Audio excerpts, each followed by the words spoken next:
already. How does it get any better? Hello, Hello, everyone. hello Hello, everybody. Devi. How Do are you you? pronounce your last name Wieser? Wieser? Wieser. Wieser Wieser. in German. Wieser. Wieser. Also, it's German origin. It's German, yeah. I actually Oh, uh I actually fooled somebody once and said like, yeah, my grandpa was the founder of the Visa card and but he didn't want to be recognized, so he just changed the spelling a bit. They're like, oh. really? I'm like, yeah, really. It's me. Amazing.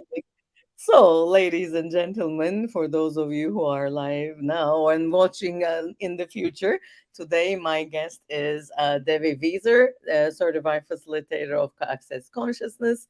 And we're here to get her insights and perspective on presumptive and reactive realities. With every guest, I'm asking on a particular topic. And today we're going to talk about feelings and emotions. And see where it will take us. Yes, Davy, it was a nice topic of your choice, actually, I have to admit. And it is relevant with so many parts of our lives. And the need of reactive realities, alongside with all the emotions and feelings, are Mm. one of the areas that we blind ourselves to, trap ourselves in. And I would really like to get your perspective on feelings and emotions, and what are you discovering since, the presumptive talk of the presumptive realities, the awareness of it came out a few months ago, and the need of Yeah. reactive realities. And now we're talking about need of reactive reality systems and slimes. What is your awareness around this topic? And I think you have a story to tell. I do actually. I am writing a lot of things at the moment. And as I was writing, and it's very like focused on the transformation that I went through basically Mhm. since finding access. And I went back like into my teenagehood and I felt absolutely awful about myself. And so did my best friend. And now with this new awareness of the presumptive realities, I was like looking like what actually was going on. And I was like, wow, okay, so I had the presumption that if I would feel great about me, she wouldn't love me anymore and we wouldn't be like a unit anymore and all that Oh, stuff. So whenever I would like go and like work on myself a bit and be like, oh, come on, like it was first of all totally normal for me to feel this bad about me because other people were doing it too. So I presumed that's the way it is mhm. and that's the way it should be. And if I change anything, that would then cause a chain reaction and I would be cast out or not loved anymore and the status quo would be upset. So I was like, wow. And I had the need of her reactive realities to, for us to be in this thing together and to talk about it and feel bad about ourselves together and like try to fakely push each other up and say, come on, it's not that bad, and all that stuff. And I'm like, wow. So that changed a lot. And I was looking at also how we already presume how our actions are going to cause something.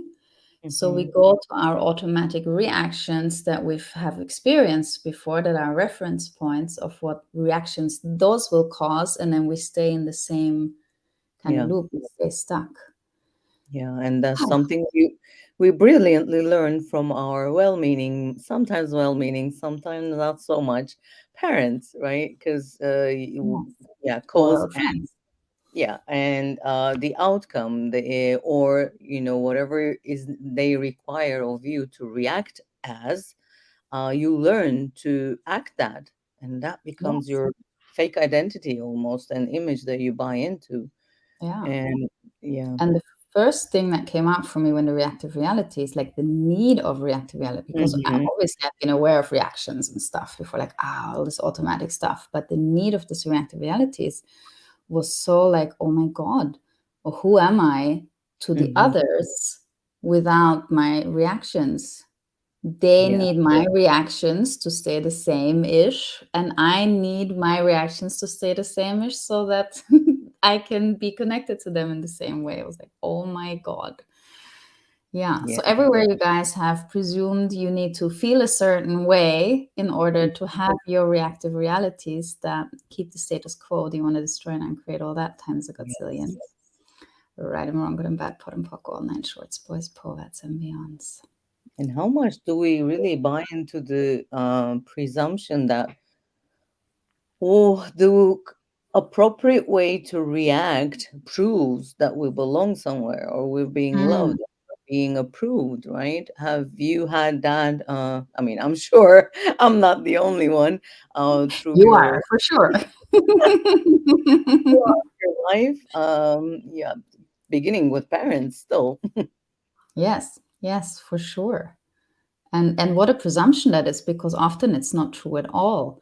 Like if Yeah. I actually start following the energy of what I want my life to be like, then actually magic happens, and all, maybe not all the reactions, because you might be aware also of how somebody will react, but Hmm. a lot of the stuff is not even true at all. It's all a big bunch of bullshit. And people are actually often also way cooler than you think they are. Or, there might be a bit of an upset in the beginning, and then they'll be like, oh, actually, this is a pretty cool version of Devi or Icicle or whoever you are. Hmm. And how much freedom did that bring you once you realize that you don't really need that, any of the presumptions that you have with your friends, with people you are seeking approval of, or what the react need of reactive reality. Because yeah, as you said, reaction you can be aware of, but the need of it, I think, is the first time it came into my awareness that it is so insidious. You don't Mm, even realize you have the need yeah. of, yeah, for any relation to go on. Yeah. It brought me like to another, like now that we're talking about it, I'm realizing it brought me to another level of beyond proving good or bad. Yeah. Like I don't have to prove anything anymore in either direction. And let's say, yeah, you have cleared around that, but let's say if you are talking to someone that is looking seeking for the reaction, or someone that is in the need of reactive realities, what would be the first tool? What made you feel the freedom, the tool or the process that you would suggest them to Well, for ask me, for? like I had quite a volatile relationship with my mom for quite a while. It was like there was so much love or whatever, but there was so much volatility at the same time. Mhm. And and for me, the thing with the reactions was just barriers down and widen yourself out, become space. And that Mhm. was like the secret sauce that really turned our relationship around to a much Yeah. more harmonious, contributory, allowance, all that stuff. It was a bit weird in the beginning. Like, you're so aloof and above everything. And I'm like, no, I'm just not reacting. So her need of reactive realities wasn't being fulfilled anymore. But then once we got used to this new way of being with each other, it was actually really, really cool. Yeah. Yeah. And it changed a lot. And like we were living together in the same house. We rented a house together. And for example, I had the presumption that if any of us ever wants to move out, it's going to destroy the relationship. And then I did the foundation, and then 2 weeks later, I was like, okay, now it's the time to move out. I'm like, oh, now, okay, and follow the energy, and then I like found a flat really quickly and all that stuff, and it sorted itself out really quickly, and we did not lose our relationship over it. It was a bit like in the beginning, but it was so clear, and all my presumptions were not even true. Yeah. So that was a really nice proof for me that following the energy works, and our presumptions are often, yeah, sometimes I think we can also have awarenesses. So that's for me an important thing to figure out, like, am I aware of something, Yeah. or am I actually having a presumption of something? Yeah.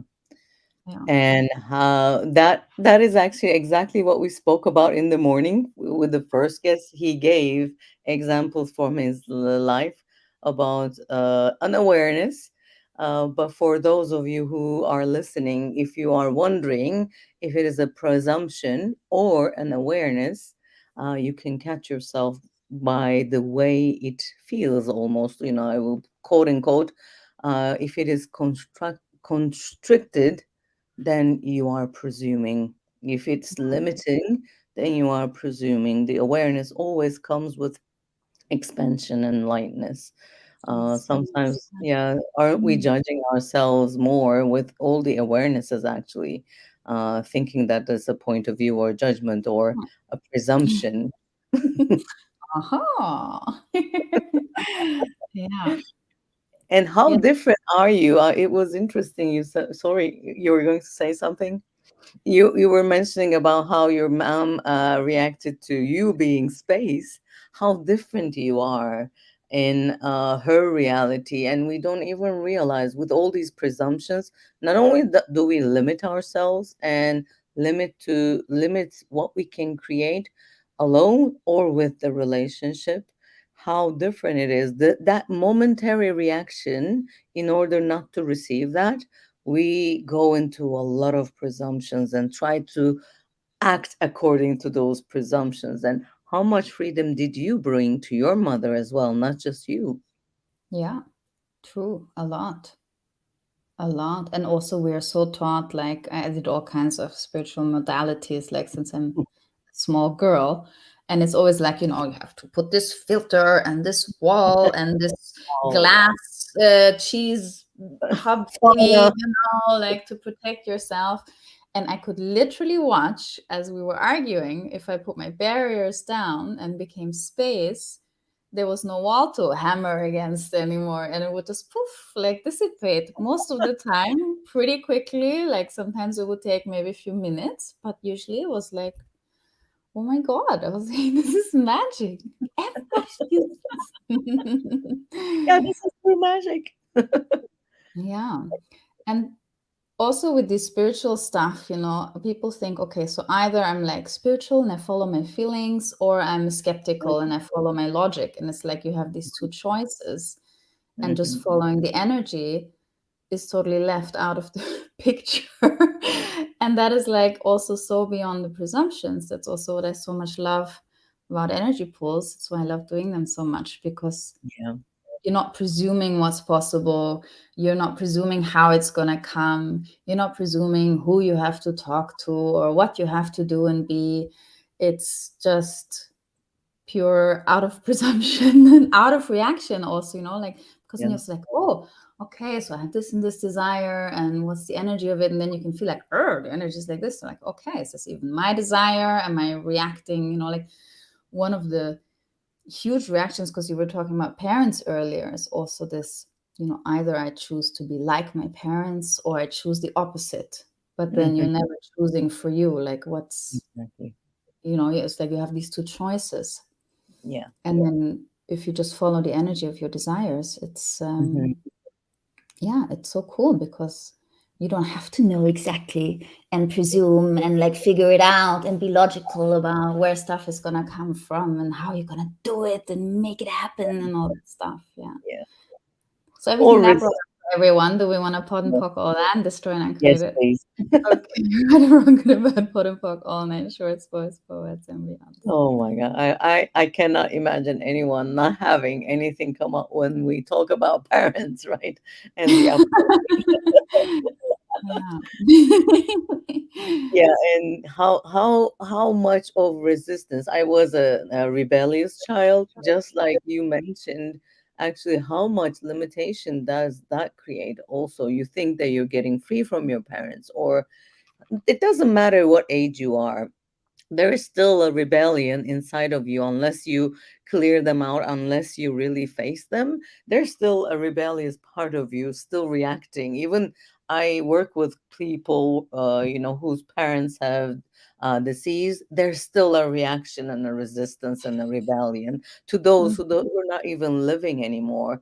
And then we don't realize where we trap ourselves in those reactions, thinking that we're free. We're never free.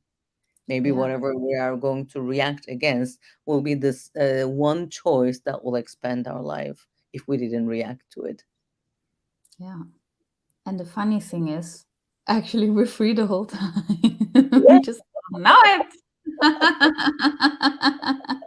No, but I've Yeah. worked so hard for these walls to be built, and Yes, and like watching my sister, she's really like the anti one, and I'm more like the adaptable chameleon that tries to make everybody happy and like Mm. like fit in, and she's more the no, big notes, everything.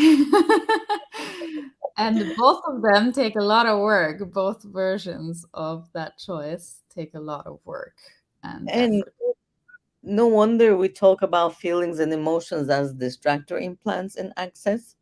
Hmm. What would you say your last comments about feelings and emotions? A lot of comments I receive from a lot of clients is, but if you deprive us of our feelings and emotions, who will I be?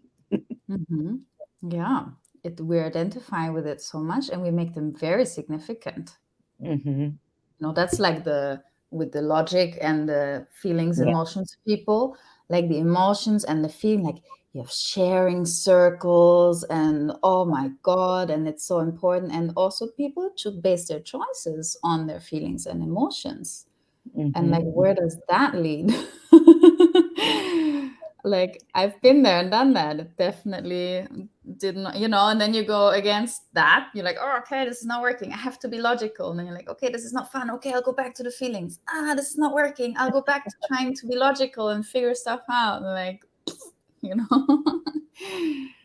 That was, in Access, I think it's the first time I have done so many spiritual modality myself as well.